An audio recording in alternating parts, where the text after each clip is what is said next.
मानव समाचार, मानवता के हक में। मालेगांव के हमारे दोस्त लोग, हमारे भाइयों बहन, मैं आज यहाँ आने का कारण ऐसा है, मुझे स्वर्गीय शेख रशीद भाई के निधन की दुखद खबर मालूम हुई, लेकिन स्वर्गीय शेख रशीद भाई के मेरे बहुत अच्छे मित्र थे, जो कि हमने साथ साथ असेंबली के विधायक के नाते 10 साल काम भी किया है। मैं उन्हें अपने बड़े भाई समान समझता था। उन्होंने और मैंने 10 वर्ष विधानसभा में काम किया है। उनके और मेरे परिवार के पारिवारिक संबंध थे। मैं बहुत दफा यहाँ आया हूँ। यहाँ सिर्फ भाई खुद मेरे यहाँ जब आते तो उनके जो भी काम है वो काम कैसे हम कर सकते हैं, ऐसी मेरी पूरी कोशिश रहती है। मेरा आपको यही कहना है, उनके निधन की दुख खबर मुझे मालूम हुई, उस समय मैं उनके परिवार को लोगों को मिलने आने वाला था, लेकिन सियासी कामकाज की वजह से उस समय मैं मालेगांव में आ नहीं सका और इस बात का मुझे अभी बहुत दुख है। इसीलिए मैंने रविंद्र जी को बताया था कि मैं जब नासिक आ जाऊंगा तो हम जरूर आसिफ भाई को मिलने और उनके परिवार को मिलने के लिए जाएंगे। और कल मेरा अचानक प्रोग्राम चेंज हुआ। कल मुझे पूरा दिन कोल्हापुर में अलग अलग प्रोग्राम लेने पड़े। सुनील तटकरे जी, प्रफुल्ल भाई पटेल, ये सब नासिक से शामगढ़ से मेरे ख्याल से मालेगांव से धुलिया चली गए। मेरा आज दुआ है कि अल्लाह उन्हें जन्नत नसीब करे और उनके परिवार को सब्र दे। इतना ही मैं कहूँगा। आज आने के बाद मैं पूरे परिवार को मिला, उनके साथ बात की और फिर कुछ लोग मिलने के लिए आए थे। उन्होंने अभी अलग अलग उनके जो इशू है उसके बारे में मुझे निवेदन दिया है।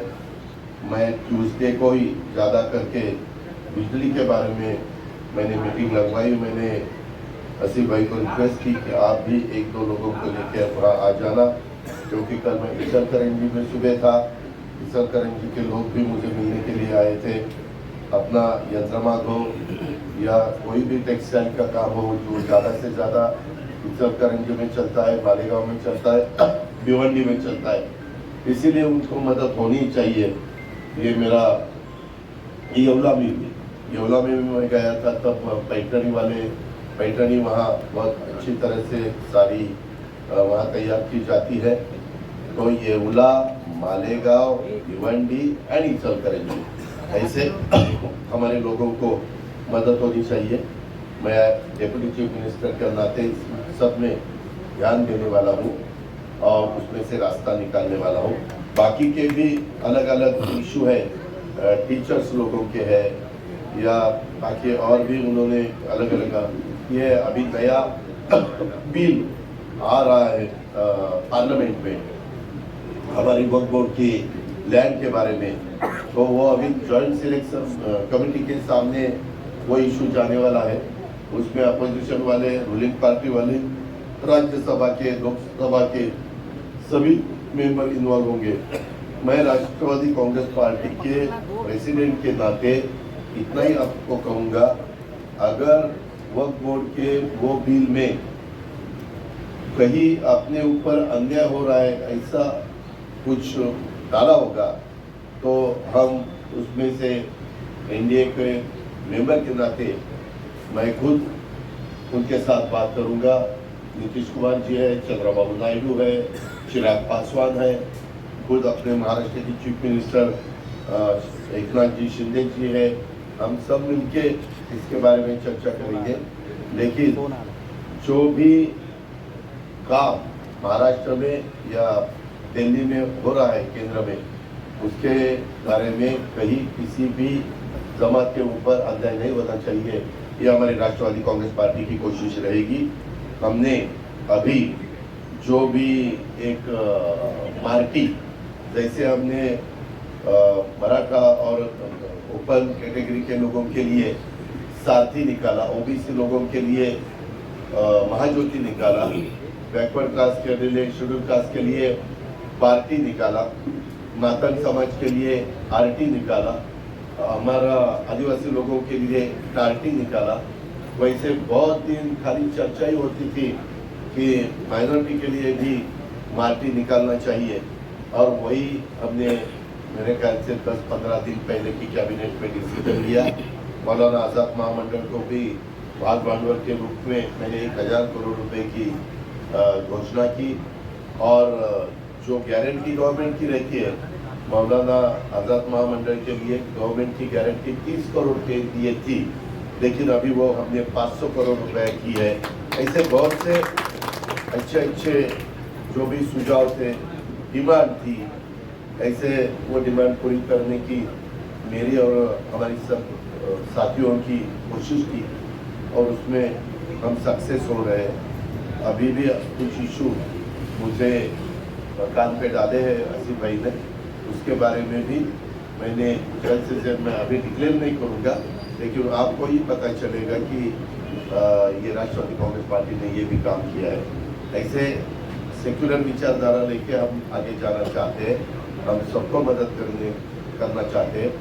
मैं खाली आपको मालूमात करके देता हूँ, कल मैं कोल्हापुर में था। कोल्हापुर में आप सबको पता है कि विशालगढ़ में नीचे एक ये है, क्या नाम होगा, मिर्जापुर या Gajapur, right, thank you very much. Gajapur के निष्पाप लोगों के ऊपर अन्याय हुआ था।